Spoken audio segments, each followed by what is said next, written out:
How do you spell that? Yeah, ESKENPIREPOD. No, the other one, Patreon. Oh, wow. Jeez.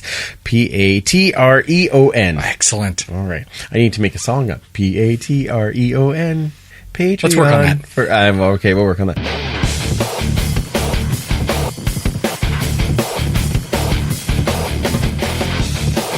Welcome to the Empire. It's the Eskimo Empire podcast. And here's Mike Riley, takes the drop, waits and throws, and he's going deep downfield to Darius Bowman. Oh my goodness, what a catch by Darius Bowman. You won't see many better than that. Franklin to Zylstra, touchdown Eskimos. Pressure's coming. Oh, Levi Mitchell goes down. There's a big play for the defense. Somersaults for everybody. Welcome back to the Turf District for episode 83, the Jason Tucker episode of the Eskimo Empire podcast. I'm your host, Andrew, and thank you for downloading and having a listen. We have lots on the show this week with Esks News, an Eskimo history segment, the latest set of Esks by the numbers. That's a lot of Esks. A couple pod announcements, and we are going to be joined by Max Rosenberg from CFL.ca and the Snap Wrap.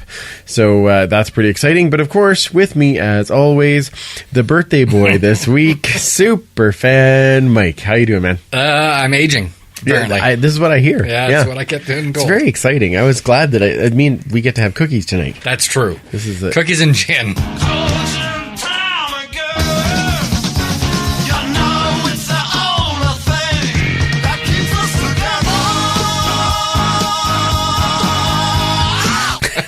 Is there any better combination? Oh, I'm gonna bet there might be somewhere, but we'll find it. Exactly. I'm all about cold gin time again.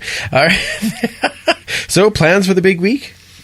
Yeah, just gonna be going out and not getting drunk, which is just good. Odd for you. Yeah, well, I'm at the age now where the recovery is a lot longer. The I'll never drink again turns into I can't drink like I used to. And save it for Grey Cup. Yeah, exactly. Exactly. If it's not sluice juice, it's really not any point. This is what I hear. Yes. Otherwise, just going to be getting together with different groups and you got to be with the ones you love, right? Absolutely. So, that's the whole idea. Everyone except the Eskimos, apparently, because they're not returning my calls. Really? Well, I didn't call, so that makes it probably why. Probably stalker.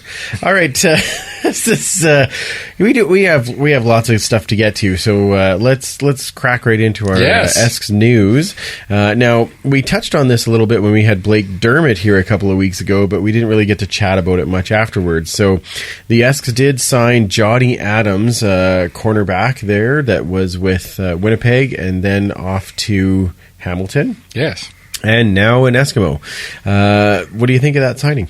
Oh, I think it's great. Anytime you can get a guy who's an experienced defensive back joining the team, that's never a bad thing. Especially when we've got a couple of guys, possibly starters, that are, just a year experience at most. So absolutely, I think that's going to be a great thing for sure.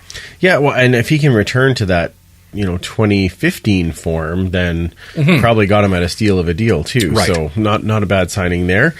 Now, the other thing I guess that happened with the Eskimos is we release yet another Canadian with Chris Greaves. Bit of a surprise because I thought he did great whenever he had to step in on that line. But Ed Herbie's not just going to release people randomly. No. I expected it to happen after the draft, depending on who we draft. Right. The fact that we didn't means either he's got someone else in mind, or we're going to see he's talked to like Beard and Danny Grew, and he feels that they're ready to take that next step. So, yeah, it's entirely possible. I guess the other thing is then maybe. Is it that something is coming through in the draft where maybe they were originally looking at a linebacker or something, and now they've switched to a different offensive lineman, thinking that there might be an option to have somebody coming in there. So yeah, you never go wrong with drafting an offensive lineman. No, not in the CFL. No, so not at all. So it'll be very, very interesting. But we wish Chris all the best, of course, and that was, but like I said, a little bit of a surprise for us. Last thing in the kind of Esks news was the commercial photo shoot.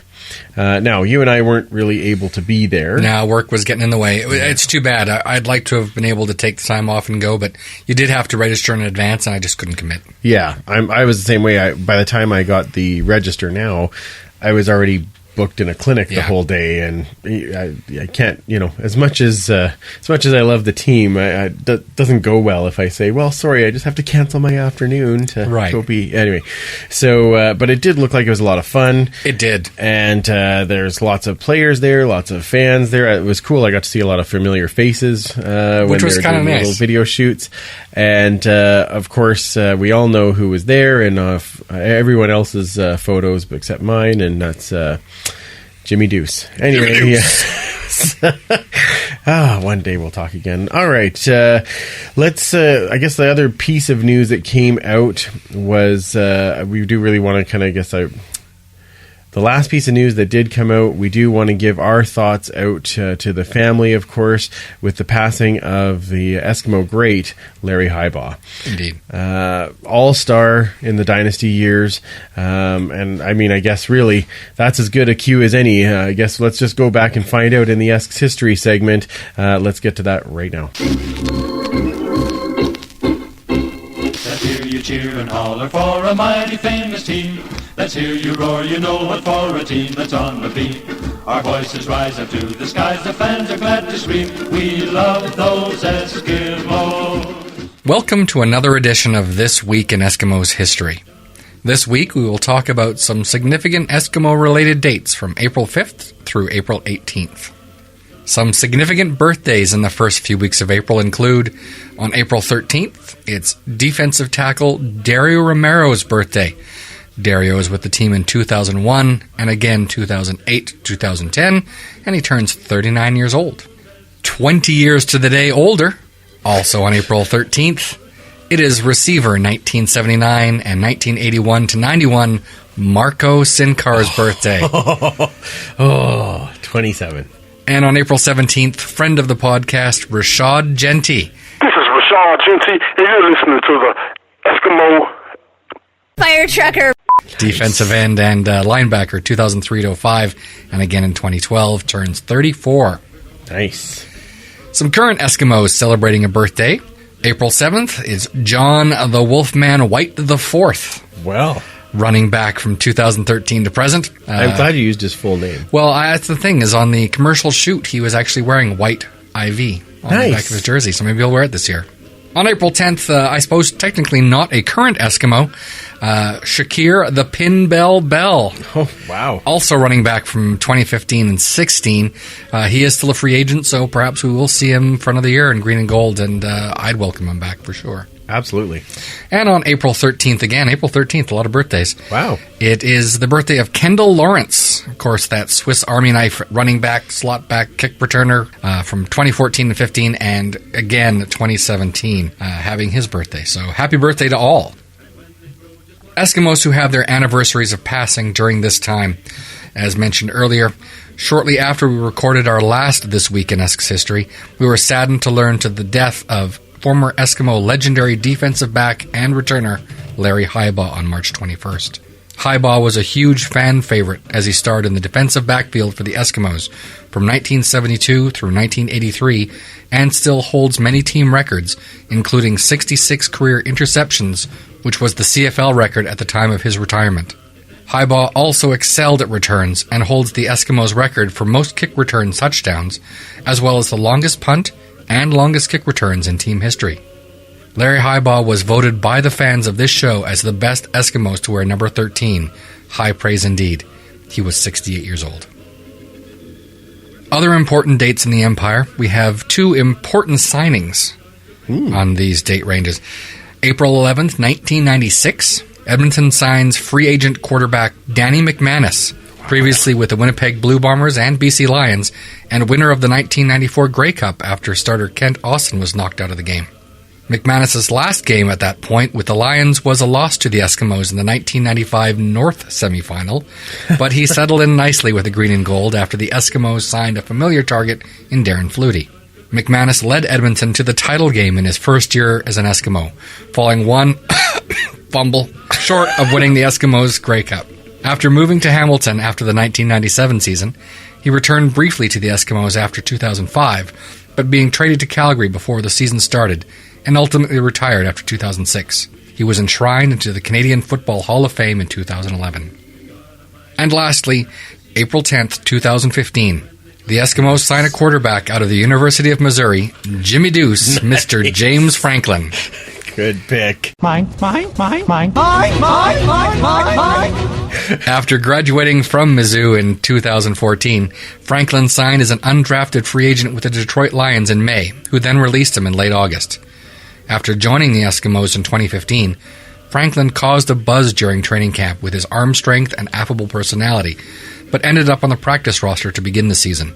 After starter Mike Riley was injured in the opening game of the 2015 season, Franklin leapfrogged into the number 2 quarterback spot and eventually replaced Matt Nichols, starting 2 games prior to Riley returning to the game. And he played the final game of the 2016 season against Toronto, scoring 4 touchdowns in a half a game of action.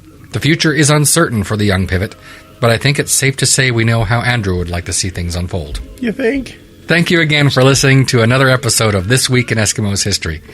Please follow us on Twitter and Instagram at Esks History, or find us on Facebook under This Day in Esks History. Until next week, fight on, Eskimos. Going for a touchdown. Going for a touchdown.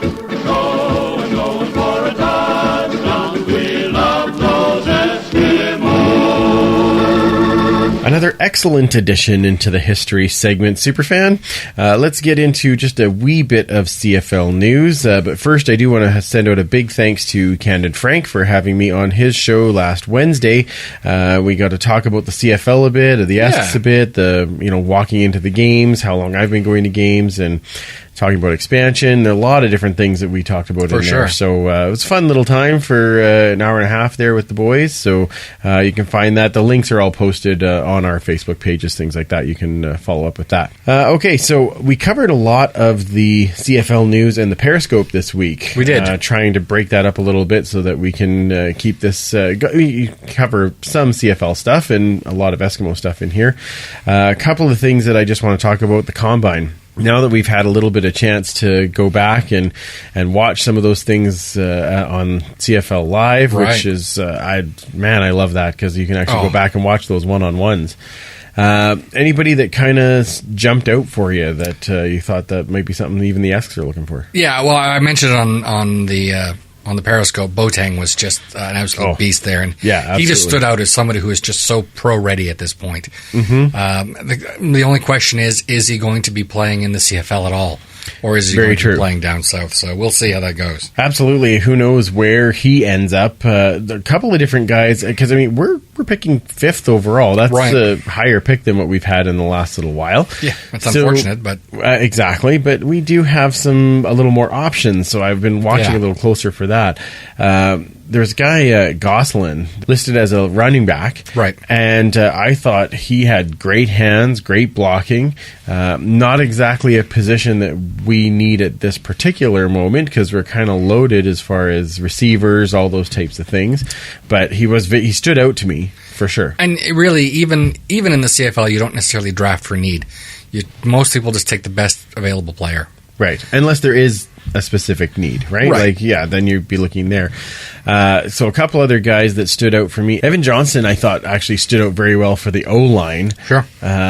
Was not really overpowering, but not a lot of guys getting by, and big dude. So I thought that was, there's a prospect you kind of look at. The other one for me was Woodson, who is a DB, and of course we're looking at DBs right at this point.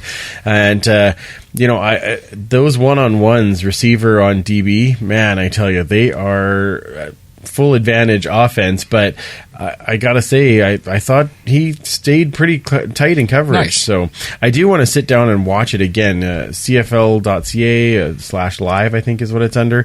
And then you can actually go back and watch these things, but it's 2.5 hours is the one-on-ones. It's great coverage. It's fantastic. Sure. I gotta find some more time to sit down and just kind of watch them again. You got plenty of time. Exactly. I'm just running around all the time with nothing to do. Yeah. Last thing I do want to talk about CFL-wise is the Hall of Fame class. Yeah, well, that doesn't take much. No, you know what? I think this year's inductees into the Hall of Fame were great choices. Pretty much all first balloters, really. At this point. Were 3 of them, yeah. Yeah. So we've got G. Roy Simon, Anthony Calvillo, Mike O'Shea. I mean... Yeah, O'Shea wouldn't have been a first balloter, but pretty close. Because, I mean, he's been a coach for a while, right? And it's I guess 3 years. That's true. Oh, that's true. Yes. So, but 2 of them, G-Roy and Anthony, I mean, AC and G-Roy, there's no way they weren't getting in first ballot. No. I mean, they have how many CFL records as it stands right now. So it was just a guarantee they were getting in right away once they were past their 3-year eligibility. O'Shea, again, a guy that, because he specialized in special teams, he kind of gets overlooked a bit. But I mean, he was a linebacker too, and a great linebacker. He was, but I think it's just one of those things that his claim to fame was his special teams play, and it's a third of the game, and I think it should be one of those things that's looked at more than it is, and nobody really did it better. So nope, 100% agree. 100% agree. Kelvin Anderson also goes in, which I mean, we saw more than enough of him, and that's the way that goes. He was a Stampeder, hated him. Yeah. But but that only means he was good. So. Exactly. He played very well. And of course then builders Stan Schwartz and Brian Tauris. Right. So all great guys, and I'm glad they're getting into the Hall. Should be interesting. Always hard when you don't have a guy from your team going in. But right. But I mean, when only 4 or 5 players go in and there are 9 teams. Yeah. I mean... Not every year. No, exactly. Yeah. But at least someone from the Las Vegas Posse is going in this year. Well, thank goodness for that, because they really needed representation. Yes, they really did. And I think that's what he will go in as, is a Las Vegas Posse. Oh, so. It should be. Yeah, absolutely. Oh, come on. The Alouettes be fine with that. Now, all of that, of course, happened during CFL week in Regina, so let's bring in someone that was there for the whole week and get his perspective. None other than the co-host of the Snap Wrap and longtime CFL digital media master, it's Max Rosenberg. Welcome to the Turf District, man. Hey, boys. How's it going? Doing very well. Great. Thank you very much for joining us tonight. I'd ask you how the off-season is, but you guys really aren't stopping doing great content, so it's awesome for us. But I'll just cut to the latest. We were actually just talking about CFL week, and how was the week for you, and how did it go for the team? Yeah, I think the term "there is no off-season" has never been more prevalent this season than it is. But it was Mark, CFL week was an awesome time. Like, I was blown away by not only the reception we received there. Obviously I've been to the market a bunch of times, but to see the people come out and all the content we did. It started with the TSN sort of shoe, which I'm sure you guys saw us doing some stuff on social, teasing it out. Your man Odell Willis was quite the star for those couple days. Absolutely. He was definitely fun to have around. And then we went right into the combine the back half of the week. But with FanFest going on throughout, we think it went amazingly. And I think everybody who was there and everybody who sort of saw it online, I think sort of feels the same way. Awesome. Yeah, I totally agree. I actually really liked the coverage that you guys had this year, especially of the combine, and the fact that it's still up on CFL.ca, so we can actually watch it again and go, oh, this guy really stood out when you kind of rewatch it. It's fantastic. Yeah, exactly. So we made a concerted effort sort of to drive and house all of our content under that CFL.ca/live link, which is sort of going to be our home base for all of the live stuff we do going forward. And then, we have when there's events coming up, there'll be an opportunity to sort of go to there, check out the events, and sort of subscribe to make sure you get a calendar ping or whatever. But then once the EP's that thing's over, it caches and sits there for people to watch over and over again. I know that for the combine, that's great with the one-on-one. So, the hardcore football guys can dig deep and sort of watch those reps over and over again. Yeah, I think we know a few of those, that's for sure. What was the highlight of CFL week for you? It's hard. I mean, it's hard to pick one thing. I mean, I really liked, and I think this will sort of come through sort of after the fact, the TSN stuff with the sort of the pyro they were using and the imagery that we were collecting with, right. Obviously we had Joanie shooting for us, so she got some amazing imagery. And then I'm really excited for so I had a specific station. So basically the idea is the players come through and they go station to station. So they go to the TSN shoot, they meet with our CFL.ca teams, they do sit down interviews with TSN, and then this year I had a CFL social station where I had the guys doing some stuff, and we're going to work behind the scenes to do some graphics and have some stuff ready for game day. So cool. I'm jealous. I'm very excited for that to come out, but I think just the fan fest and having our live show and having all the people there, seeing kids running through the the little, setup that Mark's had, and then going over to the different activations and sort of seeing kids really excited to be there. And then we had a one day with Shaw did this respect camp where we had, hundreds of kids there, and they were learning some great stuff. So, I mean, obviously that's like 5 different things, and I didn't really pick my favorite one, but because then I just get the ball gets rolling. But it really was, I think, the fan fest and sort of just seeing people engage with the players. There were autograph sessions, but then at the same time, some players weren't in autograph sessions. And the one time Jerome Messon was just like walking around the fan fest, talking to people. He found like a kid with his jersey on. So it's kind of those small little moments that you see just sort of that happened organically, which I think was sort of highlighted by the Darian Durant sort of impromptu speech to all the Rider fans that were there, sort of with his last farewell. That was kind of we did a snap wrap, and that was our number one moment because it was kind of just a culmination of all the factors leading to that great sort of moment. That's awesome. And did you notice, I mean, for me, I was listening through podcasts and listening to you guys and watching what you guys were putting out. It was interesting, a little different feel than the Grey Cup because the pressure isn't on the players and they just seemed more relaxed and accessible. And did you find that when you were interacting with them? Yeah, 100%. I mean, the players are always great, and Grey Cup is a great time. The guys, there's a lot of guys who are, they kind of know some who've been there, some who know that it's important, but there's definitely there was a looseness to the players for that week. I mean, we start them off, and this isn't one of our fan-facing things, but the players come in there and they start off, they fly in, they get checked into their hotel, and that first night that all the guys are there, they're sort of separated into 2 groups. They do a really fun, they go to the keg and we do this big dinner for them. Nice. And that's a time when that's kind of their moment. They get to there's like 25 of them sitting around a big table and they're just like having a great time. And I think that really sets the tone for the day or two that they're going to be there. And then the TSN shoot, the guys are laughing it up. You see kind of guys from different teams talking about, there was a great moment when Nick Lewis and Westerman are in the hallway and they're chirping each other about something that happened in the game. And there's like all these kind of side little interactions that kind of gets the guys in a goofy mood. And I think that comes through when they're, they sit down with us for CFL.ca and they're talking to the guys and they're in the Adidas lounge and they're playing Madden against each other and that kind of thing. It loosens it up, which is great for all of our content and just, for the fan interactions for sure. That's awesome. You talked about the Combine earlier.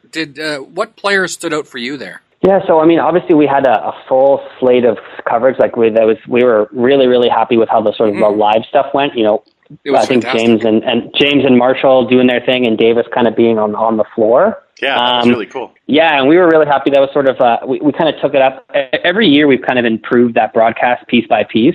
So last year the bench and all that kind of stuff looked a little bit better, and then I think this year we really added a production element with the color commentary and sort of that kind of thing. And we've definitely got some learnings for next year. I can tell you, anybody who was worried, who was complaining about it on the live stream, we're definitely going to work to get those 40 times up as quickly as possible. I know that was one of the things they can be like, tell me the time. So I'm yelling at Marshall like, hey, can you just like say the times every single time they happen so that I can stop getting hate tweets from people? And they're like, okay, we'll work on it. But so we are definitely listening. But, in terms of guys that moved, I think Marshall just put up his latest mock draft and, you sort of saw some movement there. I mean, he goes pretty deep into it. He does. I think, he's done a great job. Yeah. Some of the stuff he just knows off the top of his head, like who had the best defensive lineman 40 split in the history of the combine. He just knows that guy off the top of his head. Wow.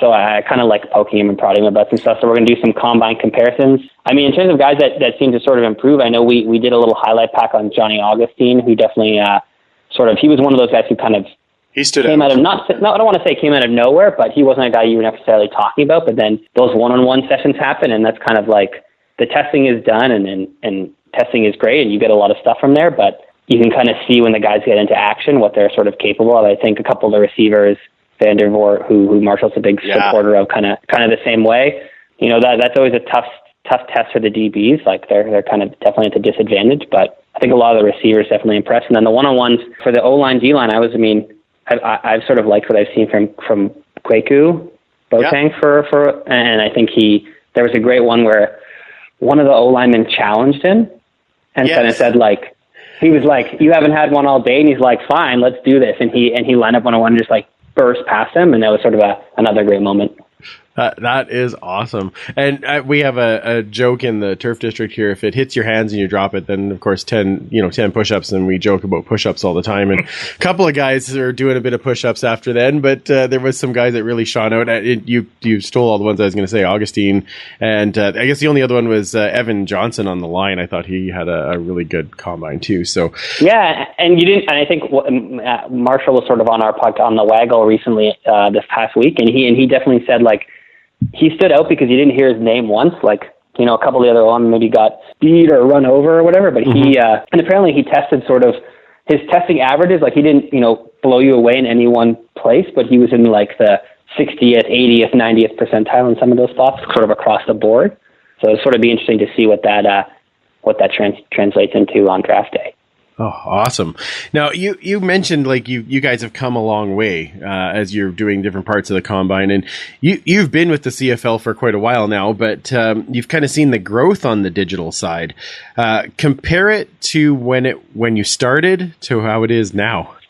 Well, I can sort of put it together. I first started, I was with the Argos for 3 years before I came over to the league office. Yeah. And I started as their digital coordinator. And on the first day, I walked in and I started, let's get going on the social handle, sort of telling me what we're working with. And I said, okay, so what's our Instagram account? And they said, we don't have one. And I was like, wait a minute, we don't have one. It was like, it had just sort of launched. It wasn't a big thing. And the two guys who were working there had BlackBerry, so they couldn't run Instagram because it didn't work. I had an Android phone. So I was like, okay, look, they're like, do you want to just start one? I was like, I'm going to just do that. Is that okay? And they're like, yeah, just like you do your thing, new guy. And so that was sort of, that's always, when I think about how far we've come from when I first sort of started working in the league, that's always something that I'll remember. Like, and my first photo on Instagram is like some terrible picture of walkthroughs in a gym or something like that. I'm like, now you would never post that anywhere. But then it was like, oh my God, look at this cool behind the scenes access we're giving. So it's kind of cool to see sort of the growth on social. And then, working through Toronto, and then coming over to the league office. And even since I've been at the league for, I guess this would be my third, fourth season, I'm sort of losing track. I've been through 5 Grey Cups, so this will be my 6th one coming up in November. And, to see the growth we've made on live video, specifically, sort of our change when I first started, we were like, yeah, we'll experiment with some live stuff on, maybe on a cell phone camera. And now we're doing these fully produced live programs that are, developed and there's, we're having content meetings and the development and the effort and the timing that goes into it. And that's a testament to the awesome team that we have, all the people in our office, working on the content team to help all that come through, which I think you guys seem to be enjoying and engaging with. So I hope that continues. Yeah, I was just going to say, I've loved seeing those behind-the-scenes videos you guys have done, where you see the meeting rooms and you see everyone participating and putting in ideas. It's just a great thing to see. Yeah, and that's like Brody coming and being like, guys, I'm so sorry that I have to do this, but you're all going to be in Brody OT this week. And then like some people are like super bummed out about it, and others are like, oh yeah, okay, like just bring the camera over here. It's going to be a great time. And so it's kind of a fun dynamic when she decides to bring you guys in sort of behind the scenes on that stuff. For sure. So you came to the league from Toronto. How did you get involved with working with the CFL? Were you a fan growing up, or how did that start? I always, living in Toronto, I obviously kept tabs sort of on all the Toronto sports teams. And then where I was working, someone said, hey, they sort of knew what I wanted to do. They knew my ultimate goal was kind of to do social at the sports level. They saw the job posting and said, hey, listen, I kind of know somebody who works at the Argos office. I can put you in touch with them, and he's like, and then the rest is sort of up to you. And we kind of went from there, and, the guys I interviewed with are great. I'm still very close with all of them now. And I'm sort of, it was kind of a whirlwind because I joined in 2012 and that was the year they won. The Grey Cup was in Toronto and the Argos won. So that was kind of a crazy year, but I'll always sort of remember that whirlwind. No kidding. And it was funny because the guys that I work with were like, we were winning, we get to the Grey Cup, they're like, just so you know, this doesn't happen every year. Yeah. And I'm like, you sure? Like, they're like, it hasn't happened in 9 years. It doesn't happen every year. I'm like, maybe I'm a good luck charm. But no, so that was always very cool. That's funny that we said the same thing because we started the podcast in 2015, and at the end of the year, we thought, wow, well, that's it. Now every year we're going to be talking about no, not so much. What's been your favorite memory working with the league for the past 4 or 5 years? Yeah, I mean, I think definitely putting the Grey Cup aside, because I'm sure that you guys would guess that would be number one. I mean, that was pretty great. And like being in a post-celebration locker room and sort of all that stuff and trying to do social and, your phone's not working. And I remember Twitter and all that stuff was sort of very new when that happened. But more recently, I think Brody and I got an opportunity to be in Regina for that farewell game, last game at Mosaic Stadium. And I think we both had a moment we were kind of like walking around the stands and there's like nobody there yet, and it's like super quiet. And I remember us both being like, what kind of fortunate situation we were in to kind of just experience that. And I sort of will always remember sort of standing in those seats, the different, like the rainbow seats, and kind of just like looking out on the stadium and being like, in like 2 hours, this place is going to be bonkers. And then sort of to be on the field for that farewell, the sort of ceremony they did with the 4 players and stuff was sort of always a cool piece that I'll definitely remember. Awesome. Oh yeah, chills went up and down my spine on that one for sure. Yeah, and I mean, like that's not even your crew. So no, like I think it was one of those CFL moments where like no matter sort of who you cheered for, you kind of put that aside.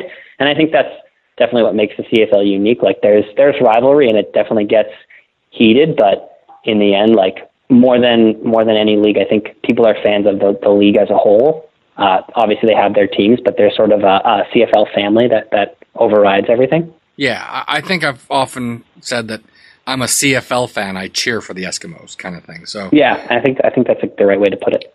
So, are there any CFL cities you haven't been to yet? Okay, so this is going to be super terrible. Here it comes. The only CFL city I've never been to is Edmonton. Well, now you gotta come. We need to remedy that. I know, and Lawson's the same way. So we're angling to make a trip out there at some point this year. I mean, even it's so crazy. Like with the Argos, I spent a week in Calgary. I've done the BC trip. I was there for a Grey Cup. Like I've literally been. That's the only stadium I haven't been to yet. So her and I are both trying to find a date that works, and we definitely want to make it out to that market. I think we would. I know we would have a good time. So that's not a concern. Oh yes, you would, and you would be at our tailgate and at the Westivus. Like we want to see. We want to see you guys. Exactly. Yeah, absolutely. Yeah, we want to make that full experience. I mean, I've definitely interacted with tons of Eskimo fans throughout, but I want to get to that stadium. That's my last circle. I mean, unless we count like a touchdown Manitoba or a touchdown any of the stuff out in the Atlantic, but that would be my last current CFL stadium, which I'm hoping to get to soon. There's just a little part of me that would love to be walking with you when you walk into Commonwealth to see what your reaction is, because I know what my reaction is, so I'd like to see what... Yeah, exactly. I know, it'll be kind of cool. Like I've seen tons of pictures, and we've sort of experienced it from afar, so I'm sure a Brody OT Snap Wrap Does Edmonton it will be in there at some point. Perfect. Nice. Now, this off season, and we talked about this a bit earlier, we had great new coverage for free agency, the Combine, the Mark CFL Week.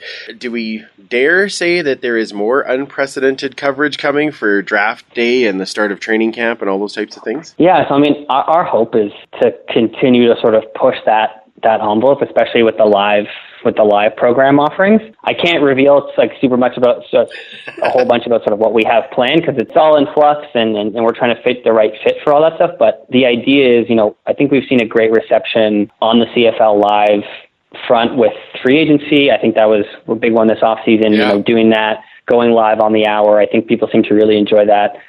Doing our Grey Cup week live and then at Mark CFL week as well.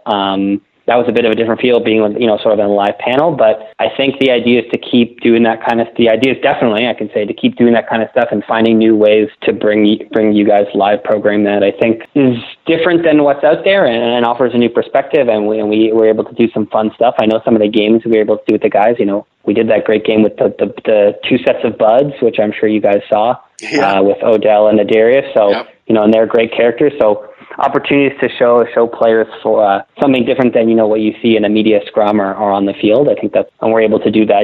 Brody's been doing her off season off record, so sort of casual chats with the guys in their homes, and again, that's sort of another place where they're kind of coming out of their shells and giving a little bit more of who they are, and which makes them the guys that you cheer for, but also guys you want to get to know. Yeah, absolutely. We asked Brody when she was on right after free agency, what's been the biggest off-season surprise to her? So what about for you? What's been the biggest surprise? I mean, the biggest surprise would probably be like I think the biggest surprise, I think you guys asked for what the biggest improver or who did the most in free agency. Yeah. But, and so my answer for that one is for me, it's been the fact that I was looking at Winnipeg and them not having to do anything because they retained all their guys and made some sort of these sneaky moves. Like they trying Tristan Upalugo out of the NFL back. He was with Toronto, so they kind of added these pieces, brought in Kenny Stafford. I mean, obviously they've Ryan Smith decided to retire, so that's a bit of a hit on the offensive end. But they didn't need to do anything in free agency, and then they have 2 first-round picks. So they're kind of set up really, really nicely. In terms of, I think the biggest surprise has sort of been everything that happened with, I think Saskatchewan, Montreal, Durant going to Montreal, them trading for Jovan Olafioye, and now they're signing Ernest Jackson. They're kind of retooling almost. You've never seen something happen so quickly on the fly, and sort of where they land in the East will be super interesting. And then, their flip turn to that is, I think the Riders will sort of shock people, I think, this year a little bit more than maybe they have in the past, but I'll kind of see how that all shakes out. They've got tons of great receivers now. I love their pickup of Chad. I think is a really great factor for their, as a really good veteran presence. And then, we'll see what happens at quarterback is the big wild card for them. Right. Absolutely. Well, usually we would ask at this point what you thought the Eskimo way is, but I don't think that's kind of fair because, you have to cheer for everybody, I think. So what I'm going to ask you is what is the CFL way or what separates this as and makes it the great league that it is? I think I kind of touched on it a little bit earlier. And for me, it's when you go to, you go to other sporting events and it's always very, there's so many, there's whatever it is, 30, 32 teams, depending on the league, whatever. And there's a lot of division between, this is my team, I cheer for my team, I watch my team's games, and that's it. Mm-hmm. I think with the CFL, like you mentioned, you're a fan of the CFL, and I think a lot of CFL fans, that's their way. They have, when they travel to different markets, they've got tons of friends. They'll go to a Grey Cup every year, regardless of who's in the game, doesn't matter. When it comes to the NFL, the Super Bowl is usually dominated by the teams that are in, fans that are in that. The fans of the teams that are in the game, they'll fly in, but with the Grey Cup, you see all the different colors of jerseys, and it doesn't matter who's in the game. You're there to sort of see the people you see every year and have a good time and be a fan of the league. And I think to me that's a really cool thing that people who, as they join and as they they go to a Grey Cup and they sort of experience that for the first time are kind of blown away. I've seen that a lot with I think recently I've seen that a lot with Red Blacks fans. Who may be new to the CFL with the team joining, and they were like, okay, our teams their teams are in the big game, and so they go out there and they're like, and they get there and they're like, holy, what is happening here? And they see all these people, and it's kind of like there's a whole new, they've had their Red Blacks fan group, and now there's all these other people that they get to meet, and you can see the sort of the interactions on social, or I'll see them sort of just at a glance, and because my attempt is to see everything, but, and so you can kind of see that and you're like, oh, I remember when they met up for the first time at Tweet Up or they, something like that. And it's kind of a cool experience. To me, that's sort of the CFL way. Yeah. If that makes sense. No, I totally agree. And that's part of the reason we even call it, we have our CFL podcast family, but we also have our CFL family. And when we get to see those other people, whether they're here or we're there, we get a chance to hang out with our friends that we all cheer for the same thing, right? It's all about the game. And yes, I'm going to wear my colors and you're going to wear yours, but we love the game. And I agree with you. I think that's a great way to describe it. Yeah, well, and I think there's actually an underrated part of it where most leagues, the games are all on the same time and they're all going, but CFL is definitely in that unique position where if you wanted to, you can watch every single game because they're all, siloed off into their own time slot, which is which adds to that ability to kind of be a fan of the league. So you can watch whatever game you want. You don't have to worry about, this team's on at the same time as this or whatever it might be. And we do. Absolutely. Exactly. Well, Max, I thank you so much for joining us. I'm so glad we were able to hook this up and get a chance to chat with you. Where does everybody find you online and interact with you as we go forward? Yeah, so I would say to all those people I would want you to just follow our social channels at CFL on Twitter, at CFL on Instagram, CFL on Facebook, and then CFL_official for those that are Snapchat users, and then myself, I'm just at Maximilian on Twitter, but follow the CFL before you follow me. There's more interesting stuff going on over there. We all do. Well, let's connect when you get out here and make sure that we hook up for maybe tailgating or I might have said too much there, but for 100%. Oh, 100%. I love it. Okay, we're going to take a quick break and we will be right back with some pod announcements and the Esks by the numbers. This is Bud Steen, and you're listening to the Eskimo Empire Podcast.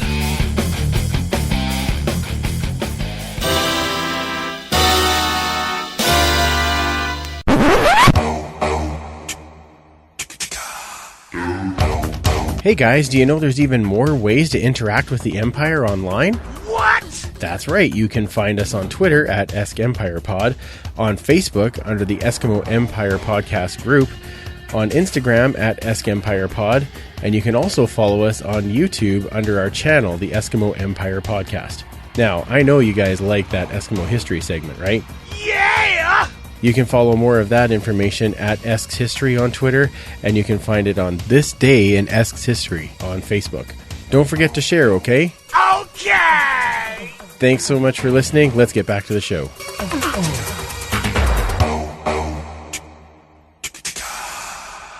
We are back. I know it's shocking because I know you looked and thought, what, there's more time in this show? Anyway, so we've teased it, but we've got a couple of pod announcements. First, we are one step closer to an Empire tailgate party at every home game. Very exciting. Kind of like a pre-Westivus, so to speak. Exactly. But we are hoping to get a couple of stalls and have a spot for all of us podcast fans to hang out before a game starts. Gather and have a few burgers and... As you would, So when we get to this, we're kind of thinking, well, we're looking for sponsorship and hopefully a little bit of help with that so that we can get a bigger group. We'll see how that goes. But we had some fans that want to help, and that's kind of getting to the second announcement. And we did talk about it as well on the Periscope. Right. We've had a lot of people that are asking if they could help out. And we, of course, appreciate the support or are generally floored that anyone listens at all to start We're appreciative, though. Absolutely. Absolutely. And, of course, we're going to continue to bring the podcast to you guys every week during the season, and it'll always be free on all the podcast platforms. Right. But for those of you that would like to help, we now have an option. So we have opened a page on Patreon, and it'll be patreon.com/EskEmpirePod.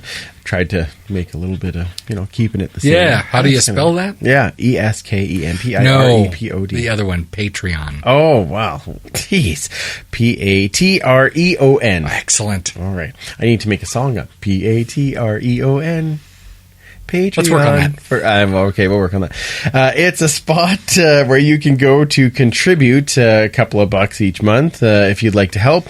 We're going to be releasing some bonus content on there for those of you that do sign up. And, that's just going to help with some of the ongoing costs of the podcast and our ideas on making this great tailgate, but also getting towards a website and making sure that the quality stays and we can build up some better sound equipment and things like that in the turf district. So if you're able to help and like to, we'd really appreciate it. If we can't, no problem. Just keep downloading. And if you're downloading, if you could write a review on iTunes, we'd really appreciate that. That's a great way to help the show as well. I added one today. Wonderful. Thank you very much.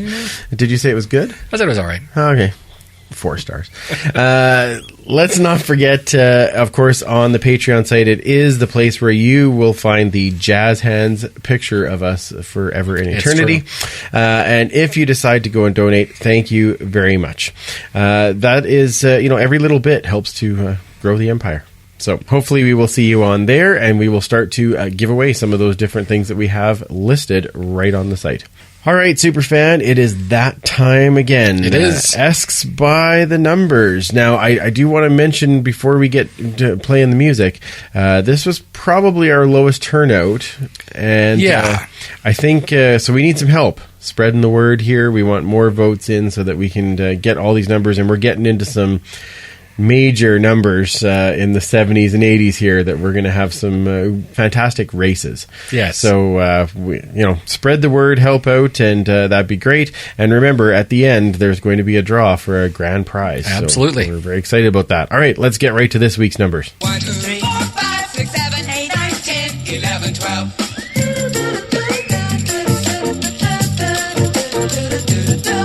1, 2, 3, 4, 5, 6, 7, 8, 9, 10, 11, 12.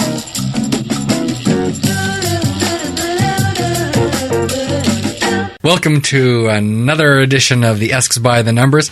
We're looking at round 7 this week, which was jersey numbers 60 through 69. Much like in the previous round with the 50s, this seemed to be another tough call for people. I know that for myself, it was probably the hardest choice I ever had to make for all of the contests with number 66. And to be honest, I'm still not sure I made the right call. I'm still flipping back and forth, going, oh, I should have... Anyway. So let's get right to these numbers here. From number 60, probably not a surprise to anybody, Chris Morris, yes, who has, of course, been on the podcast. He won with a devastating 65%. Second place went to Justin Sorensen with 19%. So both worthy guys for sure. And absolutely. Both guys really famous for their... They took no prisoners. That's right. And still take no prisoners out there. As it is, yeah. Number 61, a bit of a surprise in an older guy getting this one. Automatic Bob Dean took this one with 38%. Kyle Koch with 22%. For those people that may have seen it, Automatic Bob Dean was the guy that kicked the convert after Jackie Parker's winning touchdown in the 54 Grey Cup. So he did score the winning point in that game, and he played with the team. And then he was a football coach at high school here, as well as a principal and everything else after cool. He made his life in Edmonton as well. So I think people might too have leaned a little bit because he had a nickname. Do you know what I mean? He did. I wonder if that helps. It probably doesn't hurt, especially with the name like Automatic. Exactly. Yeah. Number 62, of course, again, not much of a surprise. Big Bill Stevenson took this one with 70%. As he should, yes. Yeah, absolutely. 2000s tackle Bruce Beaton came in second place, but with only 17.5%. So wow, definitely wasn't even close there. Speaking of not close, number 63. This one I thought would be a lot closer. I thought so too. I kind of pained over that one. Absolutely, yeah. So did I. And it's local boy Ron Forwick going up against Heck Pothier, who was, of course, a legendary offensive tackle and lineman. Still is, really. Absolutely. And again, who's made his life in Edmonton. Sadly, Ron Forwick had passed away several years ago. Anyway, Hector took this one with 81%. So not even close. Not even close. Ron Forwick had 9.5%. So at the very beginning, Ron actually had a small lead after the first 5 or 6 votes. But after that, it was all Heck all the time. Number 64. Speaking of guys from that dynasty era, David Boone took this one with 86%. As he should, yes. Recent Eskimo offensive lineman Andrew Jones was second place with 11%. Wow. And these numbers just keep going up. Number 65, speaking of guys with a nickname, David Dr. Death Fennell came in with 87.5%. Wow. Kevin Lefsrud and Simeon Rotier basically split the remainder with just over 6% each. Yeah, hard to live up when you've got Dr. Death in front of you. Yeah, exactly. A man that not only gave himself that nickname, but lived up to it. Yes. Number 66. This one did surprise me. Again, this is the one I struggled with, going back between Roger Nelson, John Legrone, both on the Wall of Honor. Yes. Roger Nelson in the Hall of Fame. He was the first really prototypical, what we think of as an offensive tackle now, the big body. I've spoken to a lot of the people that were actually remember him when he was playing, and just he was an outstanding guy. Of course, he had 2 sons that both coached for the Eskimos. Right. Mark Nelson still coaches in Ottawa. But the result was Matthew O'Donnell took this one. Wow, hey, 44.5%. Again, you can't really go wrong with Matt O'Donnell. He's an outstanding player. I don't know if he'll be on the Wall of Honor, but maybe he will. one day, so you never know. So, but he's certainly a well-loved player for sure. John LeGrone did come in second place, nudging out Roger Nelson by a few votes, take it with 27%. Oh, wow. So, okay. it wasn't a total blowout, but that was a tough one for sure. That was a tough one. Well, I think, too, it could be that, Matt had just signed that extension, too, right? So you get a little different exposure those other guys were in, in the past. I know I went with Nelson, but I think that any of the three isn't a bad pick. No, absolutely. Number 67, you've got a guy that's in the Hall of Fame and on the Wall of Honor, so it's hard to beat Rod Conop at this one. Absolutely. He had 78% of the vote, and second place came to another guy from about 10 years ago, Dan Comiskey. Oh, okay, yeah. Who had 11%. Number 68, not as many choices in this one. Certainly not as many bigger names. Yes. However, recent Eskimo Thaddeus Coleman won this with 59%. Wow, he won as the nice guy. Absolutely. And one of those ones, again, a bit of a surprise. Rudy Phillips came in at second place with 22%, who had a long career with Ottawa Rough Riders. Right. And was here for a couple of years in 86, 87. And at number 69, York Henschel won this one handily with 86%, with the other candidates basically splitting the remainder equally. So the other question asked if you preferred us releasing a regular podcast a week with a separate game preview, or would you rather us merge it together into one podcast per week? And it was a tie. Of course it was. Of course it was. 30% want us to have 2 episodes a week. 30% wanting us to just release once a week and have an all-in-one episode. And 30% of you wanting as much as we can release. So it was a 3-way tie.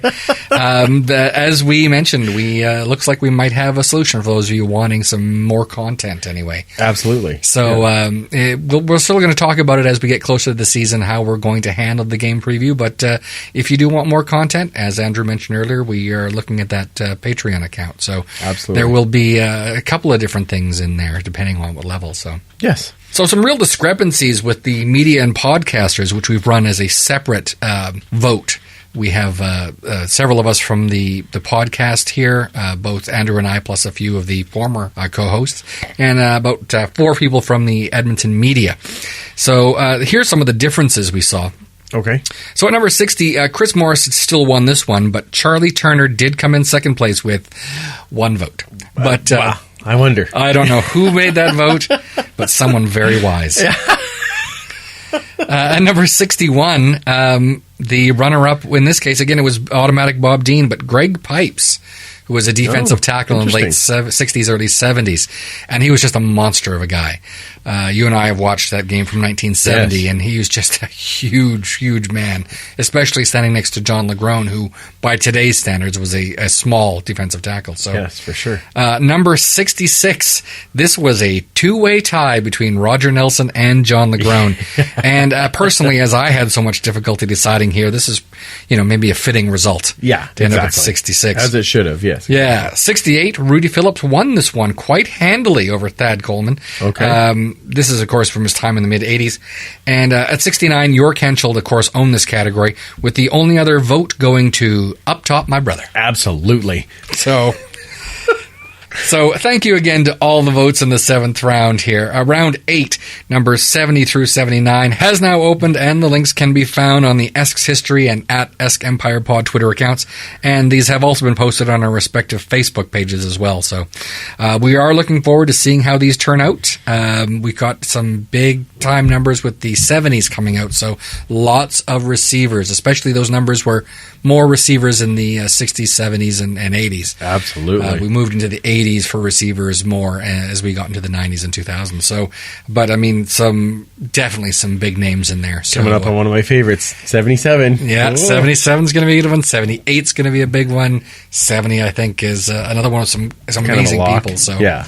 But we're looking forward to it. So thanks again to everyone who participated, and we look forward to seeing the results next time. Awesome. Thank you for putting those all together, Superfan. I love it every week. And we've only got 3 rounds left. Yes. 70s, 80s, 90s. So spread the word and let's get everybody in there. Amen. All right. So our draw for this week, as it turns out, we have a spare signed Eddie Steele picture to give away. And don't worry, he's in an Esks uniform. Yes. And so we will give that away this week. And Superfan, the winner this week is...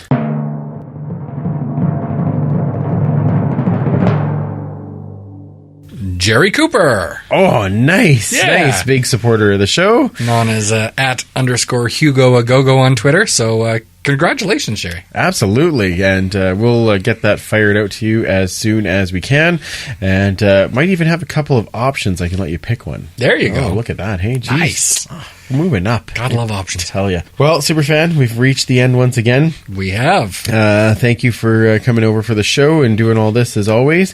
Where does everybody find you on Twitter and all those fun things? They can find me @56parkies on Twitter and @Esks History on Twitter and Instagram. Wonderful.